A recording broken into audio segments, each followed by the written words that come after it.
As they say, life is but a walking shadow. A poor player who struts and frets his hour upon the stage and then is heard of no more. It's a tale told by an idiot, full of sound and fury, signifying nothing. I don't know if you all agree with that, but welcome to the You've Been Webber'd Podcast. And today's guest is the talented, delectable actor, producer, writer, absolute force of nature, the beautiful Carol Harrison. All right, Carol. Oh, thank you. That's one of the best intros I've ever had. I hope I can live up to that.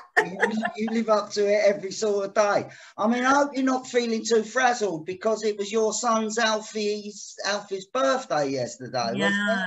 Yeah. Well, I'm not actually, because we did most of it on Saturday. Oh, and then he was very happy because it was obviously topped up with England winning 4-0. Yeah. So he got a bit like, rowdy and everything.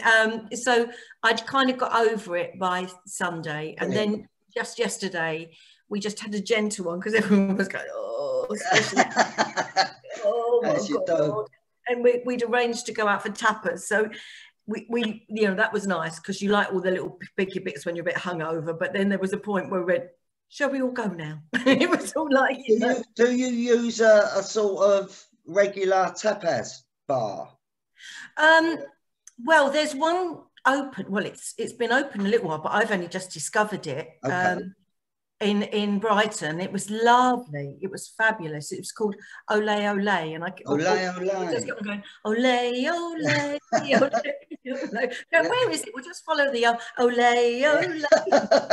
Better than smashing plates up and smashing all the plates and everything. No, I lived in Spain for 7 years, so I mean, I was just surrounded. Oh, I love tapas. I mean, I've had a lot of times in Spain as well. Yeah. Of course. So, going there quite often, almost every weekend. Yeah. At one point.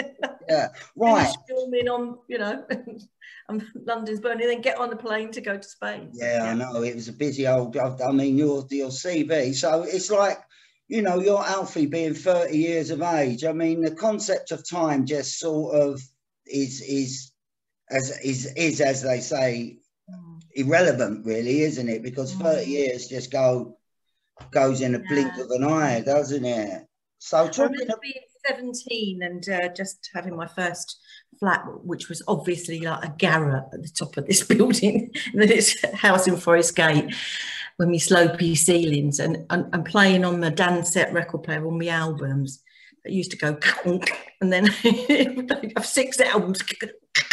Was you a hippie or a mod in them days, Carol? Well, by then I was more of a hippie, really. Yeah. I mean, when the mod, it became after like 69, it became, hippified, your beads and your bells and your make love not war, and yes. And I was protesting about the Vietnam War and stuff like that. Yeah. But I remember being in there and playing. There's a wonderful track called one of my favourite ever, called "Who Knows Where the Time Goes." Right.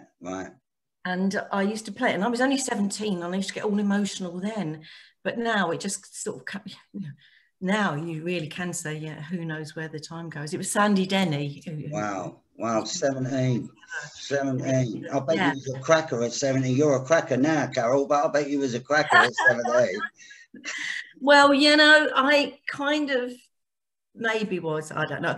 But I really never really appreciated it until like now sometimes when I look at things that I did like 30 years ago or whatever. Yeah, I think I really like the way I looked in my 30s. And I look at myself, but I didn't feel it then. I've never been one to think, you're good looking, really. Well, I suppose. Good looking one, I always think. But I actually do now. I never don't swear, but I always go, yeah. I look at myself and I think, God, why was I so insecure the whole time? Well, I suppose it's like Keith Richards said, really. I suppose Van Gogh thought he was third rate as well, you know. I think that's the mark of creativity, really, isn't it? Because what we do as actors, you know, we hide behind that character, don't we, really? Because we can play, you know, anything that we just would never play in real life, you know, not having the confidence, not having the security of it all. But let's go back to 1976. Okay. Right? And you walk onto the set for the first time, your first bit of filming, Frank Windsor and Stratton Johns, right? How old was you? How old was you? 76, I was 20. Don't give it away. Right, you're 22. All right, I've told you. It's there anyway, out there. Right, you're 22. It's 1976. Misogyny is rife everywhere. Was it a BBC production, Softly Softly? Yeah, Softly Softly, yeah. The BBC. It's like the spin-off of Z-Cars, you know. Yes, and then Carol Harrison, at 22, walks onto set, first time in front of cameras in a national situation. How did you feel? Oh, it was obviously nervous, but it was fabulous. I mean, I'd been in the theatre for years before that, you know. I mean, I started in 73, professional theatre, touring around the country. But that was my first telly. And it was written by someone that I knew called Tony Hoare, which was amazing. Yeah. Who I'd known from the Eastenders as well. Yes, of course. And what was wonderful was that because I'd been at a place called the Half Moon Theatre, and you know, really in the early days, we were the sort of early developers of that, and worked with Alan Ford, who's still a great mate of mine. So we're talking nearly 50 years we've known each other. Yeah. And Alan was in it. So it was me and Alan and Bill Nye. Wow. Jeez. And that was Bill and I's first telly, but Alan had done stuff before, but I had Meow, you know what I mean? I had me to look after me and everything. So, it was just fabulous. Because Alan went to East 15 Drama School, didn't he? Yeah, he did. Where did you train, Carol? Did you go to drama school? I didn't. I did youth theatre when I was 11. Yeah. And then I was taking drama. I was taking English at school, and the examiner was from the Guildhall, and I did this piece where I acted my English oral thing, and what was lovely was that the woman spoke to my headmaster afterwards and said, she's really got something, you know, and she needs to go to drama school, which was wonderful, you know. So she said there'll be a place at Guildhall if she can, you know. Wow. But I was only 16 then, so I had to wait till I was 18 to get there. I also worked with Joan Littlewood. Wow. There was Stratford Royal Theatre Royal. There was a youth scheme there as well, so I worked there as a youth. But then I didn't actually end up going to the Guildhall because I left home and had to earn my living. Get work, Yeah. Well, you know, because I had to support living away from home.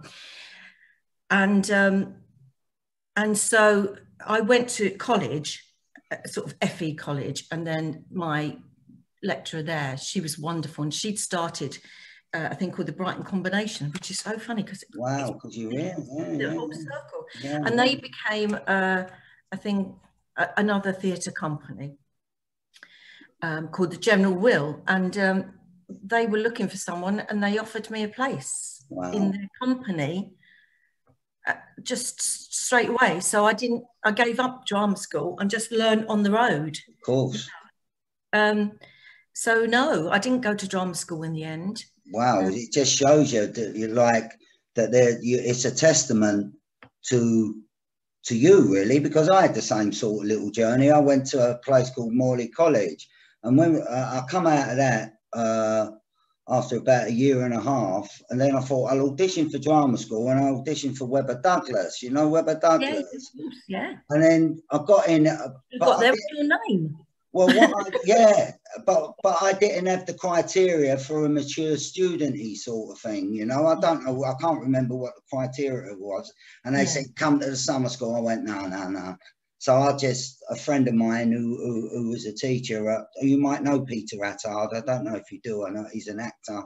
I know the name. Yeah, an old 60s actor. And he got me into a little cooperative agency, and then bang, on you go. So it just shows you, really, 3 years of your life getting mixed up and messed up by these people. It's probably better off to follow your own nose, isn't it?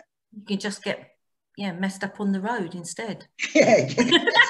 I mean, I wanted to stay away from all them things. So, okay, you do your first TV. Now we've got to try and get to your first TV, to your regular appearances in national sort of pride television. Yeah, you know? Yeah. So, and something else I wanted to ask, really, Carol. Sorry, I want to go back just a little bit. Were you supported as a young girl by your parents, sort of in a creative sort of way? No. Well, I mean, my mum was a single parent, you know, in the 60s. That was quite rare, really. So she, you know, and she worked at Ford's as well. So she was a machinist at Ford's. Wow. And unfortunately, we were really poor. We were really, really poor. So, yeah, I didn't have a great life when I was younger. And my mum was an amazing woman, absolutely amazing. I mean, she was, you know, founder member of the Young Socialist Movement, and wow, fantastic. Just unbelievable. She fought in Battle of Cable Street, and she was wonderful. Wow. But she did, at that point, have some mental health issues and stuff. So, you know, she always wanted me, I had to be good at everything. But, and she kind of enjoyed it, that I was in the, that I was kind of talented, and I kind of got into it because it used to make her laugh, and it used to make her happy for me to act out things and sing and stuff. But I suppose I was supported in the fact that I guess she was proud of me, you know. Yeah. She'd sit in the front row and go, why do you have to look like that? You know, that's my Carol there, look. I don't know why she's wearing that, you know. A proper socialist.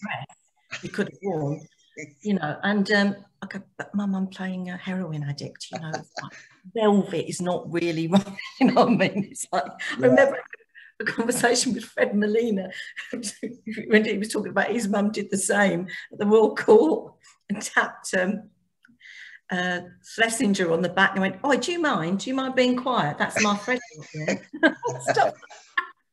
No, but, so I was supported in a sense, but it certainly wasn't a kind of, you know, classic easy journey. And let's go to, you know, I would have adored to go to stage school because I loved that was my life, you know. Like, I lived in a fantasy world, and that's what I loved being, because it was so much better than my reality. Yeah. But we couldn't have afforded any classes or anything like that, you know. But also in your environment at that time, like with school, or because I spoke to Gary yesterday, Gary Shaw, you know, and he sends his love, by the way. He sends all his love, and so does Ian and Brian Anderson. Before I forget it, they told me to do that. But he was saying, Gary, that in school there was actually 2 teachers that actually changed his whole life, you know. And I was wondering if you ever had anybody that sort of went bang, you know, and you can do this, you can, at that young age sort of thing. If your mother wasn't sort of directing you towards that thing, who was the sort of mentor that started you going, if there ever was a mentor, someone who believed in you? Well, there was, I kind of was already on the path, because I used to, as I say, escape into my fantasy world from when I was about 6. So, you know, I had to go that way in some ways. But Yeah, but my secondary school, I mean, it was there were a couple of teachers who were amazing. My art teacher was fantastic, and I actually made. He used to write music, and I made a demo track for him as well that I recorded and stuff like that. And they were very encouraging at my school, and it was a secondary school. I didn't pass my 11 plus. So it was a comprehensive, inner city comprehensive. It was before comprehensive. It Really? was comprehensive then. I mean, it was the kind of years before. And so, yeah, I mean, I wasn't very happy at school. But when I got to my school in Upton Park, I was kind of, I felt safe, and I was embraced by people because it was quite alternative. I mean, it was, 40% black, 60% white. It was... So really, that would be the Windrush sort of. Yeah, of course. And so reggae and everything. You started getting exposed to reggae and Star and Bluebeat. Yeah, of course. And we were, I was really into that as well. And I had friends, and we used to go to, blues and stuff like that, and but we were all friends. I mean, I've still got friends from that time now. A good friend of mine is like a six down in karate called Tyrone Wyatt, and we were really good mates at school. And I remember him saying to me, because I walked into his karate thing a bit later, and he's like the sensei, and he just went, "Oh, Harry." He went like that because he used to call me Harry. And he went, "Harry," like, and he's in the middle of his class, and he was really young. He went, "Do you know what, Carol?" He went, "You gave me a kiss under the mistletoe in Middle Hall." He went, and it was just so wonderful because it was like, the whole, like, anybody who's like bloody prejudice. Yes, of course.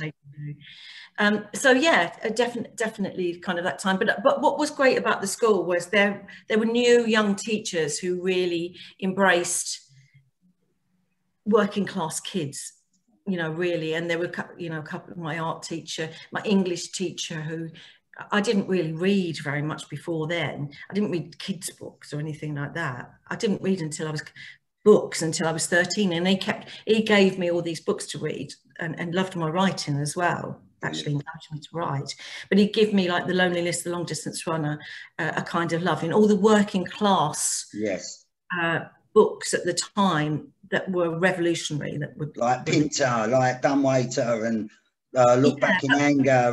More the Stan Barstows, the whole thing about working class people, because before then they were not subjects of books, they were just maids or whatever. And this was like the revolution of the working class being,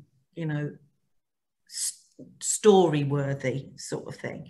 And so that introduced me to, and then I just couldn't stop reading after that. I bet you mixed well with the sort of the little middle class Mary Quant girls in the 70s, didn't you? That sort of the beautiful people, as John Lennon said.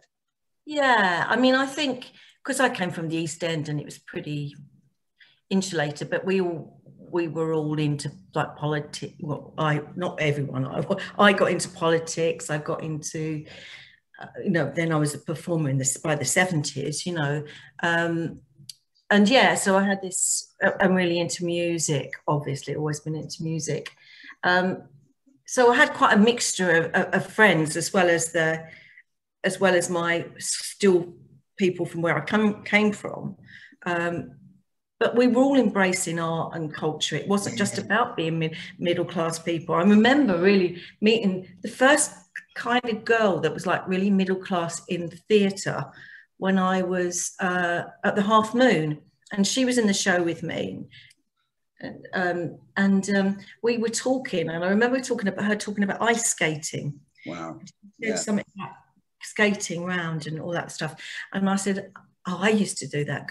I used to watch the telly," and she was talking about the breeze or something like this in the ice rink. So I was going, "Oh yeah, I used to love that. I used to watch it on telly, and then I'd skate around the room like everything was a story to me and a character around the room. And then when I went round the corner, your dress would go up because of the little skater dresses that go like that, and I loved that." Yeah. And I escape under it, and then I go like that. My mum coming in, slapping my legs and going, "What are you doing? Brilliant. Dirty," and stuff like this. And she was going, "Yes." And then I sort of did my medal, and I went, "No, I never actually did it. No, I did it in the front room." And then I got my medal, and I used to skate for something, and I went, "No, I never actually did it."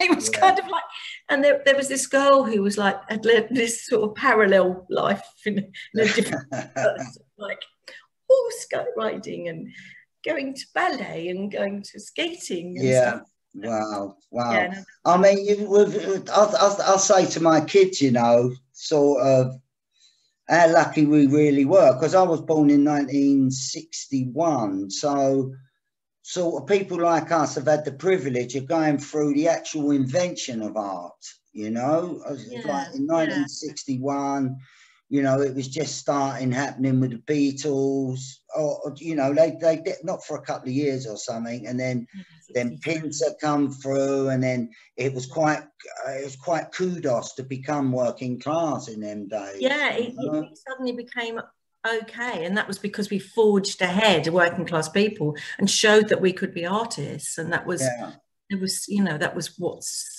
really important to me. That was part of my reason for writing about the 60s. Well, this is what I'm a bit older than you, Eddie, so I was older at that point, and so it did feel like a revolution. Of course, and people like, you know, we'll get to this a little bit later. I just want to run through some little things with you first. People like STEVE MARRIOT and the Faces, you know, people don't really truly understand what innovators they really were, them sort of people, you know, more than the Beatles. I mean, you're talking about the Who, you're talking about the Small Faces. I mean, they were really, really like aliens, really, if you think back what they was doing, especially Stevie Marriott, how uncompromising he really was, and Ronnie Lane and all that. I mean, it must have been such a beautiful era to be sort of a teenager in, really, because I was 10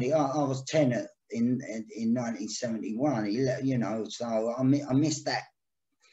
Oh, you know, but it's a funny story, really. My mum said when I was a baby, the only thing that would keep me asleep, because we lived in a little, no bath, no water, you know, them sort of situations, right on the Thames, in an old place called Park Buildings, which were a really sort of Victorian building sort of thing. And the sea was out my bedroom window, and she said you would never go to sleep unless we had the radio on, which is quite funny, really, because all the music that I'm into now was that same music that I was listening to before I was sort of 1 year of age, you know.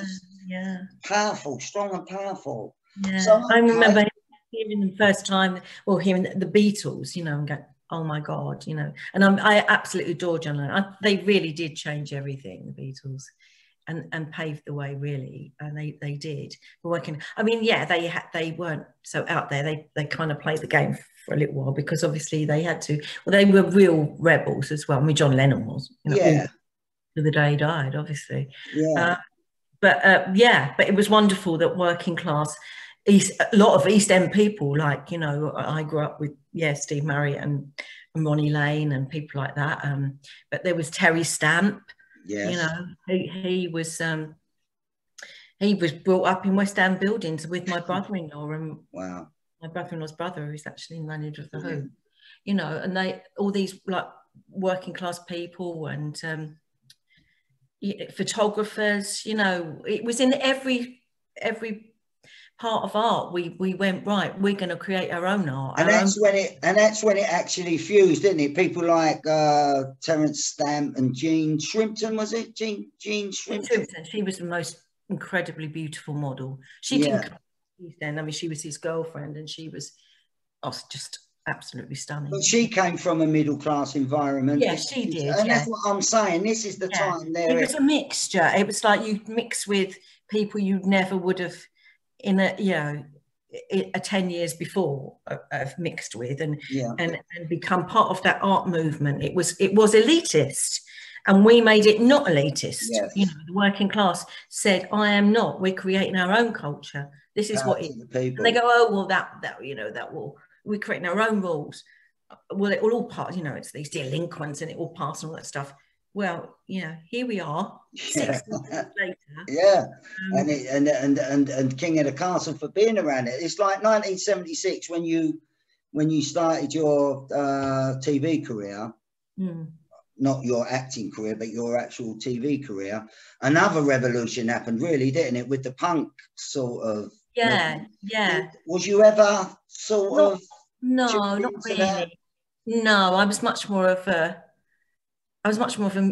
you know, in muso, into the music sort of stuff. I mean, I loved amazing musicians, I guess, and I grew up with like Hendrix, and you know, I saw a Hendrix at the Isle of Wight Festival, and I loved people who could really, really play. and I loved their ethos. I love their ethos. I bought them. I bought the Sex Pistols, and I love their, you know, but actual music wise, no, I wasn't a punk. Yeah. Really. And as I said to you when we were about to start, and you went, I went, no, I've got to put, you know, tell the hippie story. What you told me. That you were a hippie, and I went, yeah, but I was a hippie who took cleanser to the Isle of Wight Festival. Do you know what I mean? I could never quite get that, you know. I always had, and it was my mother. Yeah. I always had to look nice, even when I was like wearing ripped things or what I thought. I still had to have this. And it's quite a working class thing, you know, and I didn't feel the need to be a punk, I have to say. No, not at that point. I was, you know, I loved, you know, and I loved. But you appreciated the sort of the revolution that happened. God, because, yeah, of course, because I'd you know, I'd done it, and I was, you know, I'd done it in the 60s as well, you know, and the 70s, and you know, but what I was into in the 70s very much at that time was rock against racism. Yes, really, wow. Well, a friend of mine started, a guy called Red Saunders, who's a photographer, and we put on the first Rock Against Racism in Vicky Park. That was a Rock Against Racism gig, so all musicians coming together. And what year was that, Carol? That was 76. Wow. Was 76, yeah. And that was when it really was sort of racist, really, wasn't it? Well, yeah, we were going on, you know, it was the British movement, and, you know, we were going on the National Front and all that. Yeah, anti-fascist marches all the time, you know, because they were really rife at that time. It was terrible, and it was the whole thing of, you know, just saying you're not marching in the East End. It was like the throwback to the Battle of Cable Street, where my mum was going, they shall not pass. That was a big one, wasn't it? Cable Street. Was it Peter the Jeweller or something? Wasn't it in Cable Street? It was something, if I remember rightly. Someone. Anyway, it doesn't matter. Yeah, my mum. Well, you know, it was my mum lived in Cable Street, and it was the black the brown shirts who wanted to march to the East End. Mosley, wasn't it? Yeah. They said, you know, you're not going to, you shall not pass. So it was the, you know, it was a few movements together, like, you know, with the Jewish people, the socialists, the communists, the whole, and just, you know, there were barricades, and they wouldn't let them go through, and, you know, big battles and stuff, you know. Wow. So, Wow. So 1976, how did you get... 1976, love. Right. So how did you get from that busy life in 1976 to The Elephant Man? Which is, by the way, one of my favourite... It's not a favourite film. It just absolutely fascinates me, you know, and it doesn't matter how big the part that you would play in that or whatever, you was part of something that's quite fascinating, because John Hurt totally fascinates me. But you finished Softly Softy, then you started doing all the London's the Casualties, and no, not really. I went to the National. I was at the National. Wow. For 2 years. So really, you was part of the company. You was the company. Yeah. I did Death of a Salesman. Wow. With you know, I met Arthur Miller. Worked with Arthur Miller. Yeah. So and Warren Mitchell played Willie Loman. He was incredible. And then, so we were at National, we did a tour as well. So I didn't do an awful lot of stuff, but, and I did sort of small roles because I was kind of, there were only, luckily at the National Theatre, there's all the different theatres, and you kind of are in repertoire. So you do have some days when you're off. And I kind of just did the acting on screen where I could fit it in with the National. So there was a part in Elephant Man, and I met David Lynch, and he offered it to me, and that was it. So I just sort of went out and did that day and worked with him, and it was you didn't really think much of it because it was such a teeny part, and didn't even really talk about it much because my main focus was obviously the National. And I remember someone walking past, it was like one of my family walking past Leicester Square and seeing this huge, great, like cardboard cutout of me screaming, and you could see my tonsils, and he went, "I've just passed this and stuff." So we went to the cinema, and they went, "Oh no, sorry, we sold out." And wow. At the time went, "Oh, it's a shame." He went, "And what do you do with the sort of frontage afterwards? Because that's my life." And he went, He went, "No, she's." And then he went, "Oh, hello." He thought he was having them on, but so it was wonderful. And actually, I remember David Lynch was wonderful, so fascinating, so interesting. He did that sort of, that director thing where he sits in the corner and watches the scenes and lets you get on with it, and then just comes up and talks really gently to you. Yeah, brilliant, mate. And what a great mind as well. Yeah. Oh God, yeah. So you were doing it. It seems all very, very seamless, what you're saying, your career. And I know we've got a lot of subtext in between it or whatever, but it's just beautiful and then you went to work in London's Burning and you stayed there for a year. Much later. I mean, I did, while I was at the National, another thing I did was Quadrophenia. The actual movie? The play? No, the film, Quadrophenia. Oh, you was in I didn't know you was in Quadrophenia. I did, yeah. Oh my God, isn't that mad? See, there's something I didn't know. Well, you wouldn't really know, but as I say, I was at the National at the time. That's a bizarre turn of events. Yeah, and my brother-in-law's brother produced it, Bill Kirbysley. Wow. And obviously I was a mod. I really was a mod, then. So Jackie, his wife, I was desperate to be in it. And but obviously I was under contract as well, but not that I was offered any of the other parts. Yeah. I said, I really want to be in it, Jack. So they found me a little role, that I could film in the day, and I went in and stuff. And so it was quite funny because it's the girl in the record shop, and so I just go in and sit down. And stuff, and then they say, these girls weren't really that interested, and go, oh yeah, you could be a rocker. Yeah, you could. Oh no! Oh, yeah. A rocker. I went, no, I can't. He went, no, you could just do that because we got loads of mods. You could. I mean, I'm not playing a rocker. If I'm a rocker, I'm not doing it. You said. No, I'm not doing it. Not doing it. You'd never be forgiven.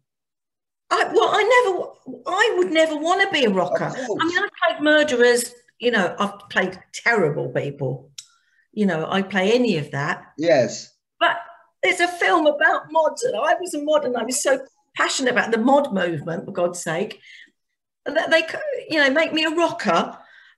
So anyway, so I played this part, and if you see in the credits, it said the credits come up, and I'm in the credits, but it says rocker girl. No. Because that's what, I don't know, whatever. But so I've got this teeny part. I mean, you might not, because I had dark red hair then, because I was playing in Death of a Salesman. I was playing in the 40s, and I had the dark long hair thing. Yeah. So, So that's one for the spotters of any. Yeah, wow. But if you blink, you'd miss me. But, you know, and especially when it comes to rock or girl, I ignore that bit and I just go, well, I actually talk. Yeah, at least you set foot in that sort of thing, which and I stamp my feet down, and because I'm not usually that difficult. But I mean, no, I'm not doing it. Did you hang about with the gang as well? Did you have any time with the gang? No, not really. No, I didn't. Just I knew them. I was at the National with Phil Daniels. You know, so I mean, I knew the people that were in it. Yeah. They're a little bit, well, some of them a little bit younger than me, but we all came across each other because we were all, you know, contemporaries of each other. Yeah. But as I say, my path was more that theatre and the National and doing stuff like that, and then it became very much that they did a lot of TV, didn't they? Of the, you know, the and a share and all that sort of stuff. Yeah. You know, but Phil was at the National with me as well, you know, afterwards. But, you know, I knew of them and stuff like that. But I had to get back to do a show, I think. Yeah, that was also a very special time, wasn't it? When that gang sort of pulling out, like Phil Daniels and Pauline Quirk, Gary Oldman, Tim Roth. Oh, God, amazing actor. Yeah, I mean, I did work at the Royal Court and stuff like that, but it was much more on that side than doing, you know, some of the stuff. And so I'd met some of the guys, you know, and some of the girls, Kathy Burke, and, you know, great. And of course, you done a long running series with Ray Winston as well, didn't you? I did. Ray was a big part of that, really, because after Scum, you know, when Scum happened. Yeah, exactly. Yeah. I mean, that was because we all grew up in and out of prison, me and my gang, you know, like ball stalls and detention centres and all that. And then all of a sudden Scum come out, and it was like being back in that place again. It was so real what Alan Clark done there, but also the one that they banned. Alan Clark as well. I worked with Alan Clark. I did Play for Today with him. So I kind of went that route. I did Play for Today, Play of the Month, Play of the Week. I did like Danton's Death, and I did The Kitchen on TV and all those sort of stuff. So actually the door opened. The door just opened at that era then. If you think about it, because all these things that were on the TV in them days, before Sky got their grubby hands on it, it was all for them young, beautiful people like yourself and Gary Oldman, working with Mike Lee and Bleasdale. You know, it really was quite prestigious work. You know, love being part of the Play for Today and Play for the Month. Wow. You know, all of that stuff was wonderful. But my first big series, I do want to come back to working with Ray and that, but my first big series on TV was Brushstrokes. I remember, Jacko. Yeah. And I was Gloria, his sister-in-law, the sort of, I say nymphomaniac-ish. Yeah. Did that stick with you though? Did that stick with you in real life? When people met you, they're like, because you know what happens. You probably had the same experience in EastEnders when you done EastEnders, being vilified and hated, you know, for sleeping with your daughter's husband. No, I didn't. I mean, I think people kind of loved her. It was quite difficult for me because, you know, I mean, I love the tradition of the dumb blonde that's not the dumb blonde, you know, like Marilyn and stuff like that. So when I've created Gloria, I wanted her to be this multifaceted character, not just what you saw, which I do with all my characters, obviously. Yeah. And I found a way of making her work for me as kind of the public. And I went in for one episode, and Chris Ellison was my husband in that as well, which was a friend. And yeah, just went in for one episode, and they wrote me in for 7 years. 7 years you were in it? I was in it for 7 years. So what happens then? You go from a national actress to having wages for 7 years. I mean, that just must. Well, it was, but it was a comedy series, so you only did it for part of the year. No, I know, but the wages sort of side of it must have just been 7 years of security, you know, or was it? It was lovely because you know that you were going to come back to it, or you hoped you're going to come back to it every year. And then there was a point where I did I did stage work as well in between that time. And then because as I say, you'd only do a block of 6-7 weeks or something. And then at one point I was still doing Gloria, and I was doing London's Burning, and they were very different type parts. Yeah. And I remember one of the Sparks. What you was doing you obviously was in London Burning for what? Only 2 years, that one, yeah. And you was also, how did they let you do that contract-wise? I mean, that must have been only contracted for a short period. It's not like EastEnders where it's all year.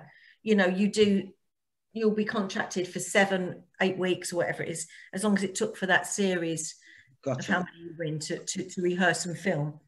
Gotcha. And we did it in front of a live audience, which I loved. Yes. I love that sort of, you know, doing a little bit of OB rehearsing and then doing a live audience. Some actors hate that, like Ray, when we were doing Get Back, he hated it. But to me, it was the best of both worlds. You know, I really like that. But I remember there was Sparks, and I think it was just me being in a pub talking to him, and then he went, "Oh my God."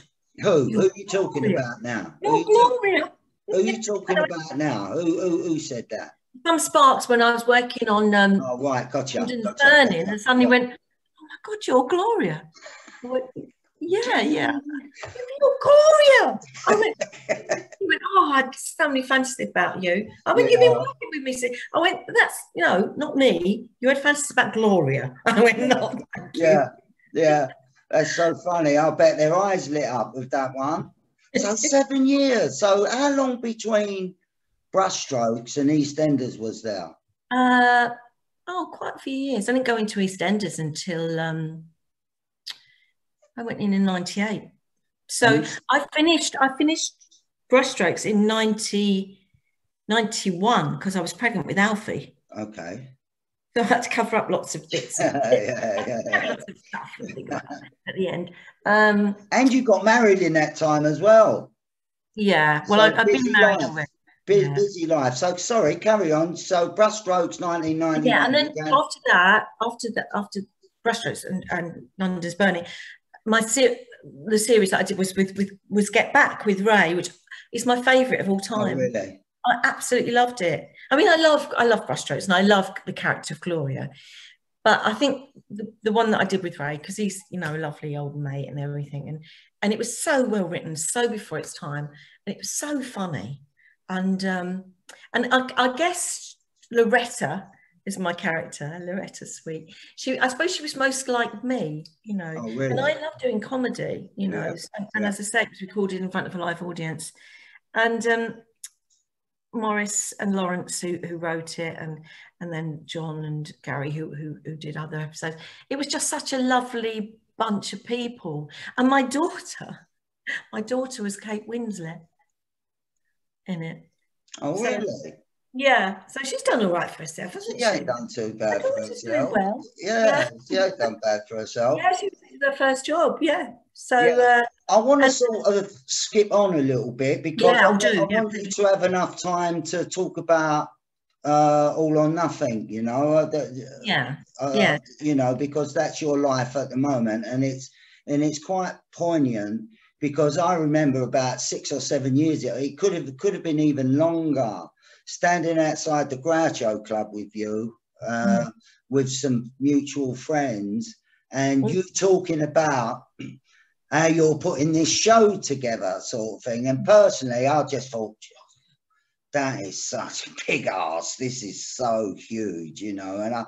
And I just thought, well, you know, good luck with that. But we'll come back to that. So you've got EastEnders. Now you've had the personas all through your career of these people, like in Brushstrokes and Get Back, and now you jump into another persona. Playing the name escapes me now. What was her name? Tiffany. Louise. That's it. Louise Raymond, yeah. And she wasn't a very nice person at all, really, was she? Yeah. Was she? I don't know. Well, you know, I think when we play people, we have to find things in, like, as you know, that there are there about them. And I think I don't think she was a bad person. I think she was just damaged. Yes. Yeah. And complex and damaged. I mean, the storyline was she was only 14 years older than a daughter, so yeah, she'd had her when she was really young with Terry, but she never really, that was her whole life, and she was a good mum, but then she walked out on them. And then, of course, when she came back, she did have this affair with her son-in-law. It was equally damaged, though. Do you know what I mean? It was kind of like, it wasn't, it was quite him pursuing me, which was quite good. I remember, yeah. It wasn't me just being the cougar, as it was portrayed. And I just, as I say, like I did with everything, just tried to make it, real. The layers of her, the complexity, the hurt that was there, and the guilt for a family. But as sometimes people, even though they have these emotions, they just go the wrong way and do the very worst thing they could possibly do. And they could spend, it's like the old joke, really, isn't it? I mean, you can do something that lasts a minute and be tainted with that for the rest of your life, sort of thing, where it's just a bit of help was needed. But did that character sort of start to encroach on in your private life, when you're walking down the street? Did people vilify you, or did they actually go, "You old slag, you"? I didn't get too much of that, I have to say. It was, how could you do that, to your daughter and all that stuff. Yeah. I think they were. I think people kind of really they kind of quite liked her a lot, mostly. I mean, I did. There wasn't the social media stuff, so I could get, absolutely destroyed by being. I do get upset by these things, Yes. And I think people were intrigued, no matter how much, it's quite good to be a villain sometimes with all these things going on. I had a bit of that in the street, but not too much. It wasn't people sort of hitting me or doing. I don't know how. Actually, I don't know how I got away with it, quite frankly. And I didn't get more abuse than I did. And I got a few, why would somebody, want to go with her when they've got a young girl? It's unbelievable, isn't it? It's totally unbelievable, isn't it? You can see how it sort of sometimes sort of kills certain people's careers and things like that, like Leslie Grantham and all that. I know he started working afterwards, but I remember myself, because I wasn't involved in acting or anything in them sort of days, and I just used to refer to him as Dirty Den, no matter what he was in. If he was doing the Paradise Club or any of them little Charlie Richardson films, it's all that. It's like, oh look, it's Dirty Den sort of thing. So it's there. But all my career, I'd been really diverse. I'd played scientists and God knows what, and all sorts of people, murderers and stuff like that. But I mean, you must be coming on to about 50 years in the business now, coming up to it. Yeah, well, yes, 73 I started. Professionally, I started when I was 11, but professionally, but with that, I did find that it was, I was well known before I'd gone in there, really. And as I say, I'd done such diverse characters, but I do think that, after that, I did get just tied with that character and typecast. Just the cougar, the whatever. It wasn't a terribly happy experience for me. Yes, I can imagine. I think what happened was that the person that had employed me was like the old producer, and then someone new came in, and how people want to sort of do and he was quite a ruthless character. He did just so many people, and then with me it was just like I hadn't really been sort of treated like that before. I'd been. I'm a grown-up independent woman, and I think part of the thing was he'd been looking after children and something else, and kind of never really take a woman. It wasn't a greatly happy experience, and as I say, when I was written out of it, they didn't even tell me. Terrible. I found out in the newspaper, and then I really my career was kind of scarred by it a little bit, I have to say. And it was really hard because I was only, you know, in my 40s. So then you go to writing university. Back to my writing. Well, I had already been a writer, believe it or not. In that time, I had been writing. I used to write for The Bill, and I used to write for a series called Gems, which was about fashion in the afternoon. And I just started, it was actually Alan Ford made me start writing, because they did this thing called, it's a wonderful, G.F. Newman. Do you remember that? No, not at all, not at all. Where he did this tale of the villain's tale, the prisoner's tale. Oh yes, with Derek Martin. Derek Martin. Yeah. Well, obviously, I knew quite a lot about that world. Brilliant. Yeah, of course. And I thought, well, they've not written the villain's wife's tale. Yes, you know, brilliant. It's always that it never is about the woman, and I obviously know that that's quite a life, you know. Well, because because you married Jamie Foreman, who was, of course, sort of Freddie Foreman's daughter. So this stands you in really good stead for writing realistically in that world.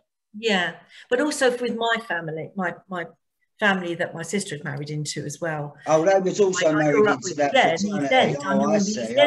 Wow, you didn't have a chance. So, you know, I used to know all the villains, and quite funnily, because my brother-in-law kind of often wouldn't let they go near her, I'll chop your hands off. You go like that. And they meant it. I never wanted a villain boyfriend, because I was too independent and free, and they'd be jealous and all these stuff, you know. Yeah. But I knew that world already, so that I started writing that when I was at the National. Wow. I started writing that when I didn't get a wonderful film that I wanted to do called Dance with a Stranger, and between me and Amanda Richardson. Yeah. And I was like devastated. I thought, well, I'm going to be a writer. I'm not going to wait around for, you know. So I started writing that then, and then it got commissioned, but then it didn't get made. But I got an wonderful agent from it. So she used to put me up for writing, and it was it was like a calling card script. And then I got offered to do other writing projects from that. So I was already a writer, but after I'd started my MA before I went into EastEnders, right? Really? And I had to give up because of going into EastEnders. And obviously, you know, I had to do it because it was a great opportunity.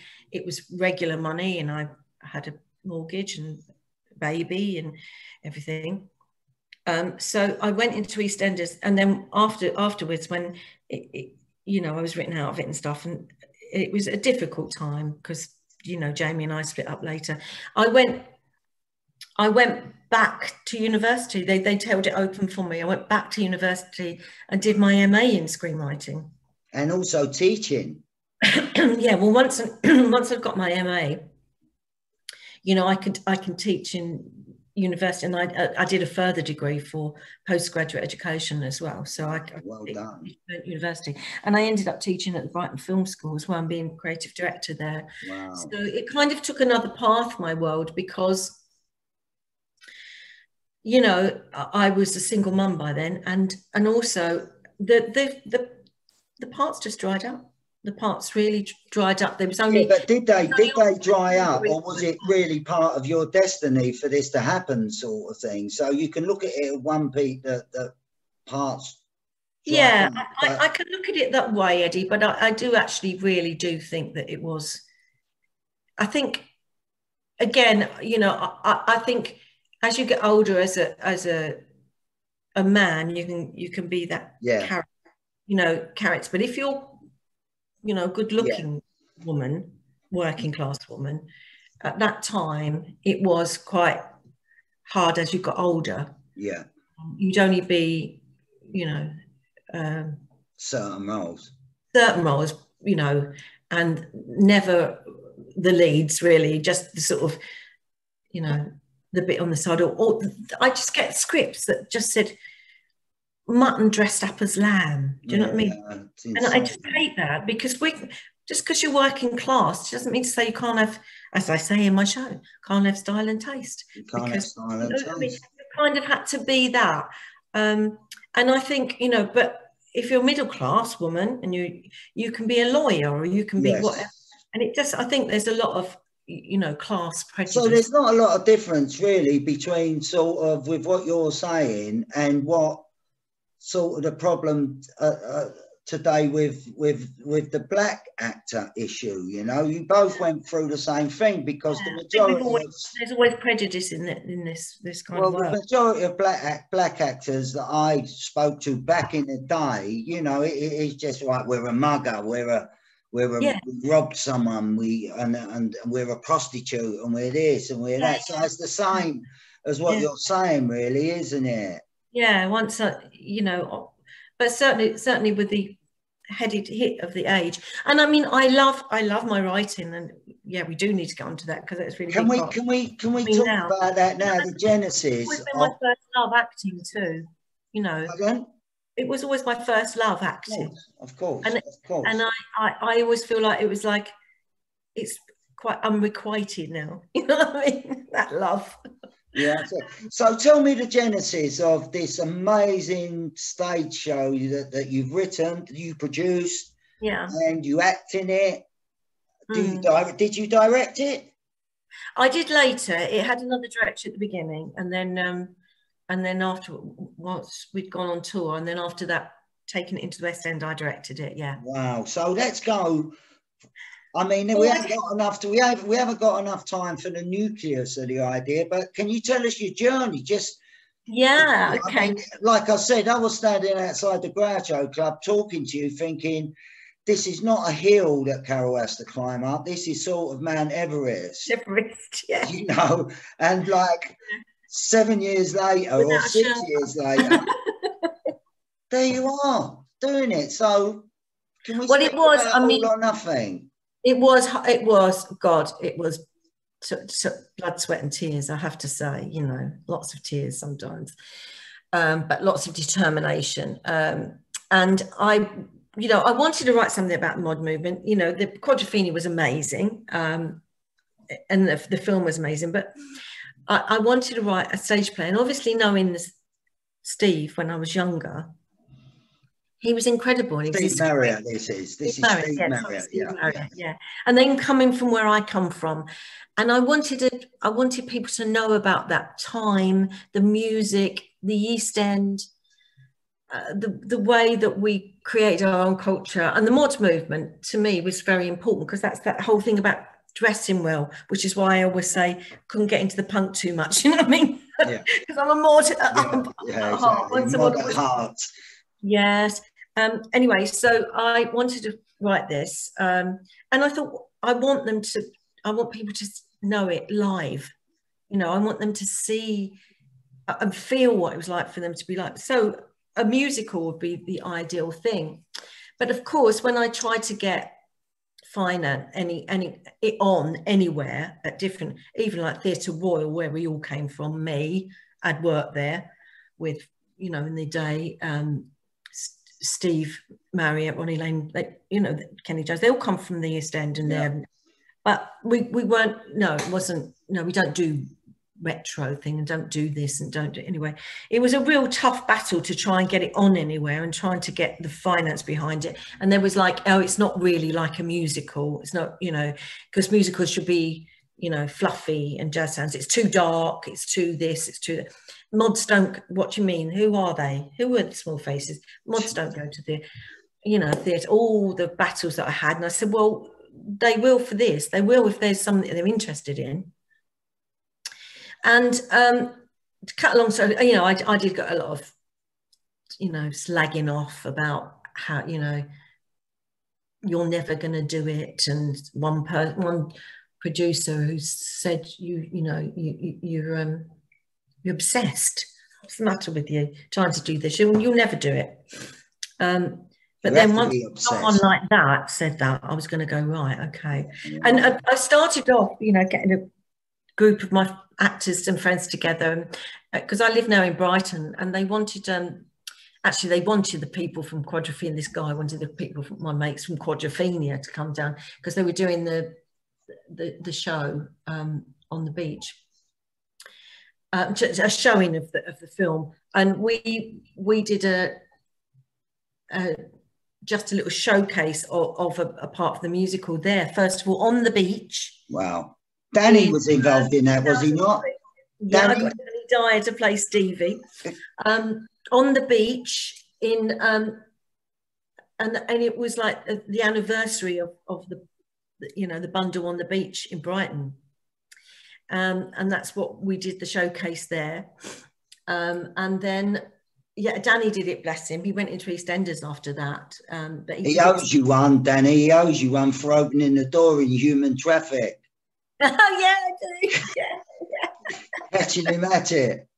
I know. Yeah, that was a great scene. Great scene. That's another film that I forgot that you was involved in, Human Traffic. I mean, my God, that was absolutely.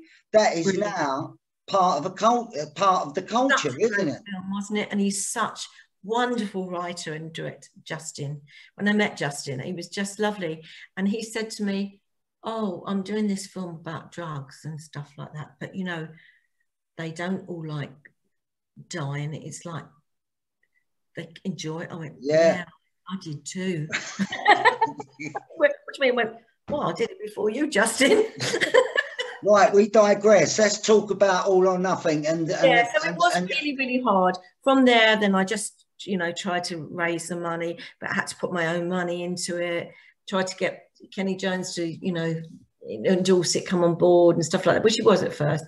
And then, but it was just a question of putting every waking hour and everything I had, all the money I had and stuff like that, to try and get these different showcases and calling on people. Like I did a showcase in Worthing of it. We did another reading. I was developing it as well. We did a first reading and I got other great friends involved. And then I got Chris Simmons to play Steve Marriott, the older Steve Marriott. And P.P. Arnold. And P.P. Arnold. I got P.P. Arnold who endorsed it. Molly Marriott. Wow. Who was our vocal coach. My friend Pat Davey was our musical director, who still plays with Kenny and was with Tom Robinson Band and Paul Young and stuff. He was my musical director and stuff. And it was people saying, "Oh, you shouldn't do that because you have to have you have to have someone in a musical theatre director." And I went, "No, it is not like that. It's not jazz hands and it's not, any of that. And it celebrates the London language and it's, all of that." So anyway, eventually, my wonderful PP is a really good friend of mine, PP Arnold. Legend. Yeah, and Zoot Money, who's a good mate of mine, who was in Get Back as well, believe it or not. Yeah. They all sort of rallied and did worked with me to put on these showcases sometimes, would perform for me and stuff like that. So it was just a kind of battle. And eventually I'd hounded enough people that were I didn't get anything from in the business. But shame on them. They wouldn't be interested. It would never work. Who were these people who would go to the theatre? They would, we don't, that's not your, those audiences are not out there. No one would want to see it, all this stuff. I just got so much rubbish. And because the theatre is quite a tight world, the theatres are only owned by a few people and they have ultimate say of what goes on. So you'd never get into those theatres either. A mafia, really. It is a sort of, the cartel sort of thing. Anyway, so I went outside of that and I got private finance through a friend of mine. I had to present to these businessmen who had this, they had an investment group between them, in their office. And luckily, one of them, Mickey, was a mod in the day. Wow. And collected scooters. So everything I was saying to them, they realised. And another friend of mine also he runs a shop called Modfather. And I was trying to say to people, look, you do not realise how many people are out there that are still mods. There was this whole subculture going on, you know, and they will come to see this show. And, you know, so eventually I got someone who understood with Mickey, and they put quite a lot of the money up. And also then I found another friend through someone that someone else knew, and Charles, who's now my partner in Rock and Roll Productions. And I sort of pitched it to him, and he's a real art and music fan and lover of that stuff. And he came on board and actually really financed a whole lot of it, and has been with me all the way, you know. And wow. He's screws. He owns a screw business called Ricer, you know, but he said that gives him his art and culture, you know, part of his life. Can people buy it? Because you've got it on DVD. Yes. Yeah, they can't actually buy the DVD, because when we recorded it at the Ambassadors Theatre, but unfortunately, if you record at a theatre like that, then you have to pay every single person who's worked on the show. Really big, really big, yeah, crew and all of that stuff. Apparently, yeah. There's all these things that you have to. Maybe you should have put that in the contract. Yeah, but whatever, I don't know. Yeah, it was very much, you know, I was in the lap of the gods of people saying you need to do this, in paying money. So it was very, you know, difficult. But it became a huge hit. We toured it, we opened, and we had standing ovations the whole night. We had hundreds of mods, hundreds and hundreds of them. Scooters turn up. Where was that? Where was the opening? We opened it because I wanted it to be like a 60s experience like we used to have, you know, the places that we used to go to. So we opened it in a place called the Vaults, which is under Waterloo Station. Gotcha. But it was really small audience, so it was only 110 or something like that. And we had a lovely bar, and then I did a really organised great exhibition of pictures and fashion, all that you walk through to it. And it was packed every night. It was absolute, complete sellout. People, you know, couldn't get enough of it and couldn't get enough tickets. And then, so it was only supposed to be on there for 2 weeks or so to start. And then it extended and extended. And then we got a tour out of it. So we went on tour, took it all around the country. Everywhere we went, we'd have like scooters greeting us. There'd be ride outs to come and say hello to us.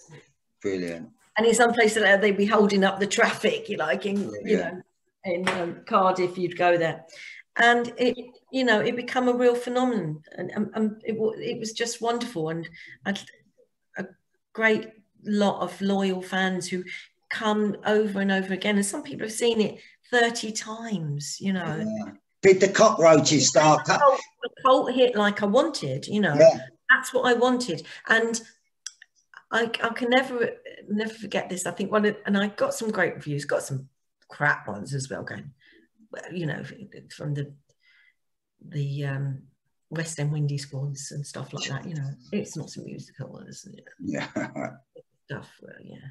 And it's you know, it's like a play, and it's got live music, not recorded. Yeah, live. And actors are the musicians in this, so that was really hard getting this wonderful cast together. But you know, and eventually we got to do it at the Arts, which is that we loved the Arts Theatre, and I played there many years ago before as well, and it's just perfect home for it. And it was a sellout, you know. And you also play Mum in it, don't you? Oh, I played his mum. Yeah. You played Stevie Marrot. So if you want to come out and see Carol doing some live stuff as well, all or nothing, man. Well, now we've got, you know, obviously we're not doing the West End anymore, but we closed in the West End. Didn't do quite well in the second theatre because it's much more theatre-y and it was out of the way. So we, you know, it's a shame. But we now do, because people want it. I wrote the All or Nothing Experience, which is kind of like a concert version of the show. So which we're kind of allowed to do, and it's got, you know, it's got snatches of the original, and then we do another set with like 60s stuff, and we play the characters. Yeah, I played his mum. He had a very difficult relationship with his mum, Kay. Really? STEVE MARRIOT. And, because he was really what a lot of people don't really understand about Stevie Marriott. I mean, because of the way they held themselves, the musicians in those, he was proper working class Cockney. Yeah, you don't get no more working class. Yeah, he was brought up in. He was born in Manor Park. Yeah, and so he's got that mum that goes with that. Yeah, the mum. Oh yeah, okay, yeah, and quite very strong character, But funnily enough, you know what? When I was doing this, I didn't know this about Steve because it was before I'd met him. I met him when I was about 8 or 9. But he went to school his first school was called Moniger Road School in Manor Park, and obviously he also played at the Ruskin Arms, what I used to go to, and my first sort of gin and lime when I was like 13, pretending but he went to school in the school's called Moniger Road School, and that's where I went to youth theatre. Wow. From when I was 11. It was so many crossovers I couldn't not believe, and obviously I met him because he was friends with my cousins when I was like 9 and had a big little girl crush on him and wanted to tell his story as well. But now I'm developing the film as well. The film is in development, the movie. Fantastic. I know you're quite close to that objective now, aren't you? The movie, you've got the script, you've written the script, so it's just again about you being you and getting it done. Really, there is no option really, because you're in charge of it, Carol Harrington. It's going to get done. Hopefully, I mean, there's a whole new set of battles, isn't it? Once you're making a movie, having names and again, I had, rather than it's not going to work in the West End, I had lots of it won't work in America, nobody will know who they are. What a great movie though. It was huge in America. What great. Even that Joe Meek film, I can imagine when that script was presented, people going, what do people want? But just an amazing little movie. But they were lucky enough to get Tom Hanks behind it, weren't they? Oh, he got behind the Joe Meek one. Yeah, he did. Yeah. So can't you get Ronnie Wood behind this one? Well, Ronnie wasn't in the Small Faces. He was facing. No, I know, but it'd be lovely to get some people behind it. But as you know, there's no one like yourself that does it. I've actually got some co-producers that I'm working with now that they might talk to you about a few things when you speak to them as well. And we're determined to get it on. But I think it's just the tenacity that I showed all the way through. Sometimes you get really disheartened and you just go, right, But they're a good little firm who you're working with. They're and I've still got Charles, who's my exec producer. I mean, it was going to be made a different way, and then those people pulled out. So it's kind of good because it's kind of come back to me now. Yeah, that's beautiful because we've got Ian Jeffries coming on to do one of these little podcasts in the next. Yeah, well, we're hoping to so we'll cross over with this one with him as well. Production. And also, so I've again diversified, with different stuff. I mean, I did a wonderful thing a little while ago. Anyway, I'll keep you informed about, and obviously they might tell you more about it. But the film, we hope to go into post productions, quite soon, like in January. Fingers crossed. We've got to get a few key players in place. To be behind it, but so please, everybody out there, please look out for it and get behind it if you can, in any way you can. I'm also doing another little film that I'm directing. I was going to say that we better touch on that because Spence wouldn't forgive you for not having it. No, it's called, and it's really nice. It's called This Way of Life, and it was written by Spencer Wilde, and he's Martin Porter, who were mods and guys, and obviously knew me from being an actor and also doing All or Nothing, and they were mods in the 80s, not the 60s, and so they love my work and stuff, but they asked me to play this character in it who's a Russian mafia queen, which is so great because it's nice to have those diverse parts, you know. And but it was really funny because I just directed and written and directed a music video for this little band that I know called The Blend, who have actually just got signed and have got a new track out that's been played by Joe Wiley. Where can we hear them? Where can we hear the band, Carol? You can go onto the Blend website, The Blend. Spotify. And they've got a new one out called Better Do What Greta Says, which is their new album that's been played quite a few times on Joe Wiley. Okay. Just got signed. So that will be, I don't think it's quite released yet, but it will be soon. They're The Blend. So I work with them. I got them to do a concert for me. They came and did a charity thing, and then I'm actually called Mama Mod, believe it or not, by my cast. And I can believe that. I am Mama Mod. Anyway, MILF Mod. Well, not they're a bit young, so anyway, they wanted to do this gangster thing, so I wrote this little bit of a homage to a bit and tongue-in-cheek to the Italian Job and things like this that I wrote, and I filmed this video, and Alan Ford's in it with me, and I was in it. He's followed you all through life, as well as directing it. And they went, "Oh, we want you to play this part." It's Elena Vlacic, the mafia queen. I went, "Oh, is she anything like this?" And I showed them that and went, "Oh my God, that's her." So anyway, so I'm doing that. And then they ended up saying, "Well, could you direct it? And could you do it?"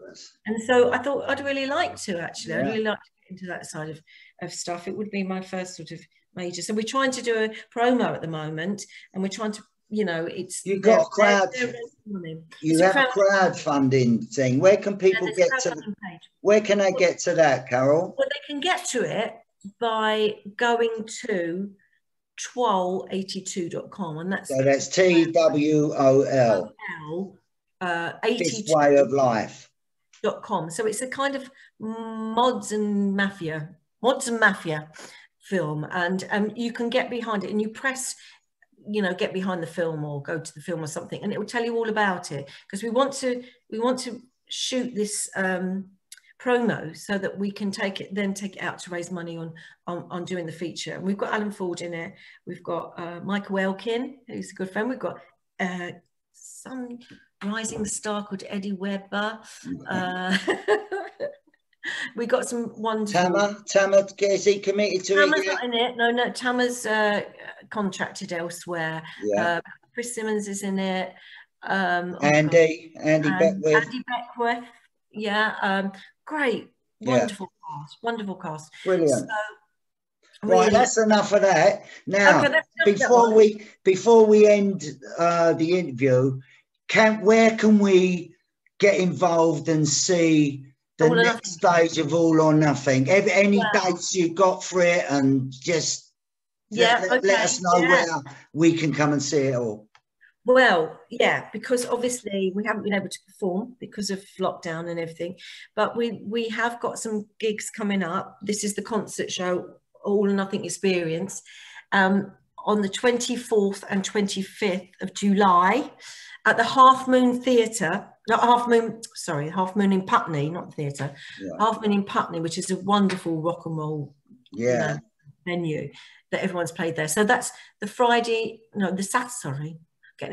the Saturday and the Sunday. So the 24th and 25th. I think the 24th is sold out, but we've got tickets for the 25th. Can you put me one for the 25th? Because I've got one of these sort of, I've been asked to come and do one of these knife crime sort of things on this like benefit for sort of London knife crime on the 24th. So I'll be there. Yeah, no, of course, I'd love you to.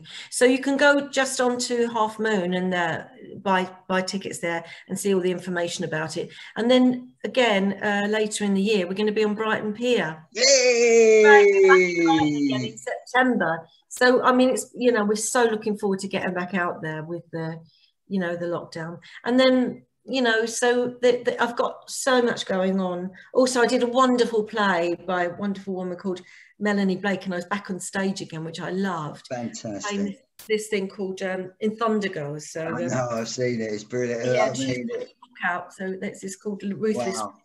hold that up a bit longer so people can see it.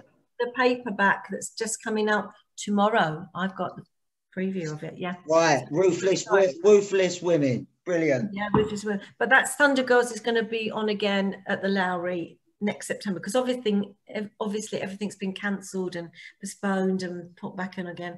And also we want to get All or Nothing back out there again. Yes, that's the thing. You can always go on to Rock and Roll Productions, which is my company, and that we've got a website, rockandrollproductions.co.uk. So we'll put all this on the description. Once we release this as a YouTube thing, all your links, everything that need to know will be on this description, you know, Carol, so everyone will get there. But it's brilliant that you're saying it. So one more time, you've got the 24th, the 25th. I think it's sold out at the Half Moon Putney. 25th, it's not sold out, Half Moon Putney, which is the All or Nothing experience. And then we've got some more gigs coming up here in Brighton in September for the All or Nothing experience, which is also the 24th and 25th. Hey, on that note of synchronicity, I know you're a very busy person. You've got to do things, and I could talk to you for ages and ages and ages, Carol. Darling. Absolutely, ages and ages. But thank you so much for taking the time, really, and coming and speaking about your life. It's so beautiful and it's so gorgeous to have you on it. And I'm so happy with the people that we're getting at the moment, because in a funny way, everyone's interlinked. Yeah, we are. I know. It's really, really bizarre. But before I knew all this, I had these people coming on, and everyone's sort of 2 or 3 degrees away from separation and this, you know. Yeah, but I suppose that's a nice thing about getting older, is you've got this group of people that you've gravitated to, and there's people you want to work with, and hopefully we can still keep doing that. Brilliant. In whatever medium we can, because I really want to continue to work on and be creative. Without that creativity, I feel completely lost. And unfortunately, we felt that, you know, all of us this last year, for goodness sake, so badly. But, you know, there's plenty of life in us yet, and plenty of art. Do you realise we've done an hour and a bit of, an hour and quite a bit of talking now, and we haven't mentioned any of the politics, any of the crap. So if we can do that, everyone can do that in life, really, can't they? And just be happy and just get on with what they've got to do without worrying about anything else. Yeah, and stay nice to each other. Stay nice to each other. Okay, Carol. Explore your creativity. Yeah. Correct. And there's just one thing left to say, and that is, you've been webbered. Hey, I've been honoured to be webbered. I love